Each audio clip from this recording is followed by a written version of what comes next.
ಸಾಹಿತ್ಯ ಮತ್ತು ಶಿಕ್ಷಣ ಕ್ಷೇತ್ರವನ್ನು ಗುರುತಿಸಿ ನನಗೆ ಈ ಪ್ರಶಸ್ತಿಯನ್ನು ಕೊಟ್ಟಿದ್ದಾರೆ.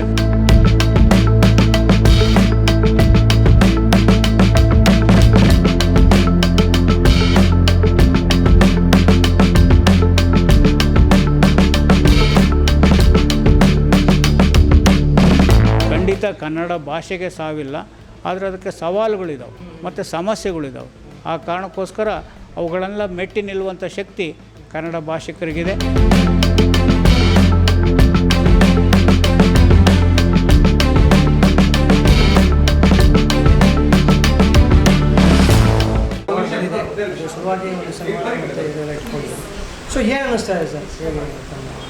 ಈ ಪ್ರಶಸ್ತಿಗಳು ನಮ್ಮ ಜವಾಬ್ದಾರಿಯನ್ನು ಹೆಚ್ಚಿಸ್ತವೆ ಅನ್ನೋದು ನನ್ನ ಪ್ರಥಮ ಹಂತದಿಂದಲೂ ನಾನು ಬಲ್ಲೆ. ನಾನು ಯಾವುದೇ ಪ್ರಶಸ್ತಿಗಳನ್ನು ಅಷ್ಟು ಸುಲಭವಾಗಿ ಸ್ವೀಕರಿಸಲಿಕ್ಕೆ ಒಪ್ಕೊಳ್ಳೋದಿಲ್ಲ. ಆದರೆ ಕೆಲವು ಪ್ರಶಸ್ತಿಗಳು ಮೌಲ್ಯಗಳನ್ನು ನೋಡಿ ಪ್ರಶಸ್ತಿಗಳು ತಗೋಬೇಕು ಅನ್ನೋದು ನನ್ನ ಮನದಾಳದ ಒಂದು ಆಸೆ. ಆ ಪ್ರಕಾರವಾಗಿ ನಾನು ಬೆರಳೆಣಿಕೆಯಷ್ಟು ಪ್ರಶಸ್ತಿಗಳನ್ನು ಇದುವರೆಗೂ ಸ್ವೀಕರಿಸಿದ್ದೀನಿ.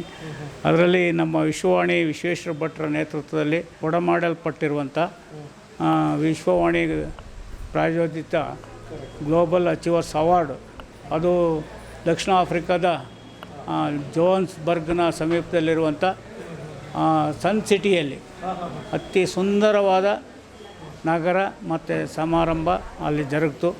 ಅದರಲ್ಲಿ ನಮ್ಮ ಕರ್ನಾಟಕದ ಮಾಜಿ ಮುಖ್ಯಮಂತ್ರಿಗಳು ಆಗಿದ್ದಂಥ ಜಗದೀಶ್ ಶೆಟ್ಟರು ನಮಗೆ ಪ್ರಶಸ್ತಿ ಪ್ರದಾನ ಮಾಡಿದರು.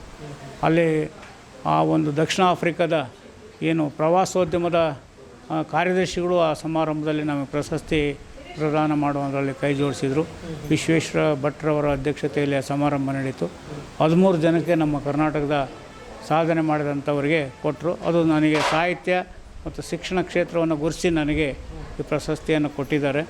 ಅದು ನನಗೆ ಕೊಟ್ಟಂಥ ಪ್ರಶಸ್ತಿ ಅಂತ ನಾನು ಭಾವಿಸ್ಕೊಂಡಿಲ್ಲ. ಇಡೀ ನನ್ನ ಸಾಹಿತ್ಯ ಕ್ಷೇತ್ರಕ್ಕೆ ಮತ್ತು ಶಿಕ್ಷಣ ಕ್ಷೇತ್ರಕ್ಕೆ ಕೊಟ್ಟಿರುವಂಥ ಸಾಹಿತ್ಯ ಅದು ಒಂದು ಗ್ಲೋಬಲ್ ಅಚೀವರ್ಸ್ ಅವಾರ್ಡ್ ಆಗಿರೋದ್ರಿಂದ ಆ ಕ್ಷೇತ್ರದಲ್ಲಿ ನನ್ನ ಸಾಧನೆಗೆ ಕಾರಣೀಭೂತರಾದಂಥವರಿಗೆ ಮತ್ತು ನನ್ನ ಪ್ರೀತಿ ಗೌರವಕ್ಕೆ ಪಾತ್ರರಾದಂಥವರಿಗೆ ಎಲ್ಲರಿಗೂ ಆ ಪ್ರಶಸ್ತಿಯನ್ನು ನಾನು ಅತ್ಯಂತ ಪ್ರೀತಿಯಿಂದ ಅದನ್ನ ಅವರಿಗೆ ಸಮರ್ಪಿಸಿದ ಇದ್ದೇನೆ.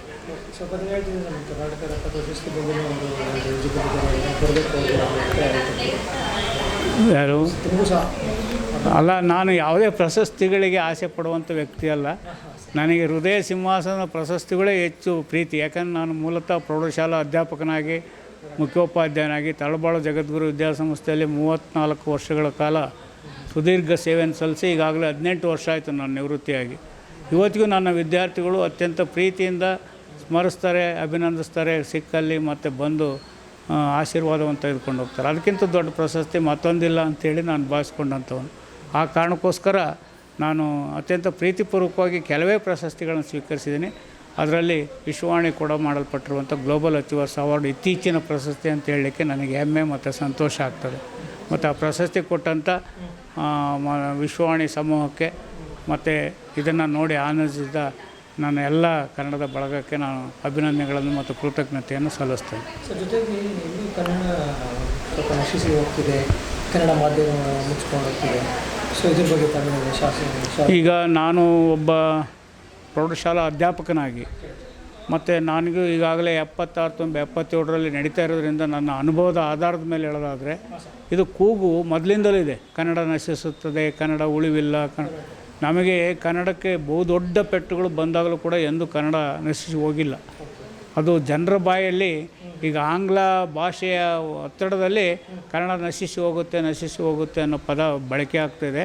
ಖಂಡಿತ ಕನ್ನಡ ಭಾಷೆಗೆ ಸಾವಿಲ್ಲ, ಆದರೆ ಅದಕ್ಕೆ ಸವಾಲುಗಳಿದ್ದಾವೆ ಮತ್ತು ಸಮಸ್ಯೆಗಳಿದ್ದಾವೆ. ಆ ಕಾರಣಕ್ಕೋಸ್ಕರ ಅವುಗಳೆಲ್ಲ ಮೆಟ್ಟಿ ನಿಲ್ಲುವಂಥ ಶಕ್ತಿ ಕನ್ನಡ ಭಾಷಿಕರಿಗಿದೆ. ಉತ್ತಮವಾದ ಉದಾಹರಣೆ ಅಂದರೆ ನಮ್ಮ ಪಕ್ಕದ ರಾಜ್ಯ ತಮಿಳುನಾಡು ಏನಿದೆ, ತಮಿಳ ಭಾಷಿಕರು ಅವರು ಯಾವುದೇ ಕಾರಣಕ್ಕೂ ಬೇರೆ ಭಾಷೆಗಳನ್ನು ಒಪ್ಕೊಳ್ಳೋದಿಲ್ಲ.